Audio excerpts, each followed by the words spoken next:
ভিডিওটি দেখেন। বক্তব্য রাখছে, সে বলছে জিহাদ করতে হলে, যুদ্ধ করতে হলে, আকাশ সম্পত্তির বিরোধিতা করতে হলে দিল্লি চলে যাও, এখানে চুপচাপ থাকো। কেন এটা কি ভারতবর্ষ না?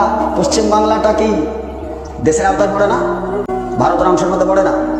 আমাদেরকে দিল্লি যেতে বললো মানে? বাস মৌলানা বাস।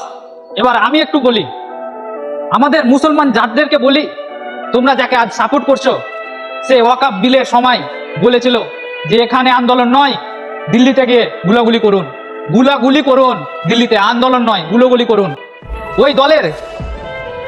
ওই দলের লোকেরা যদি আপনার কাছে ভোট চাইতে আসে, তাহলে এটা মুসলমানদের দায়িত্ব বলার যে আপনিও দিল্লিতে গিয়ে ভোট চান।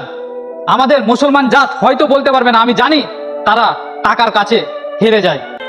তো টাকার কাছে না হেরে গিয়ে যারা ন্যায্য মানে প্রাপ্য, তাদেরকে সাপোর্ট করার চেষ্টা করুন। ভালো লোক আমাদের প্রধানমন্ত্রী হওয়া অবশ্যই দরকার, সব হিন্দু মুসলমান ভাই এবং সকলের জন্য।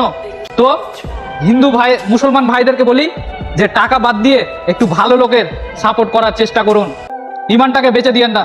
আসসালামু আলাইকুম। এই পর্যন্ত সবাই একটু শেয়ার করে দিবেন।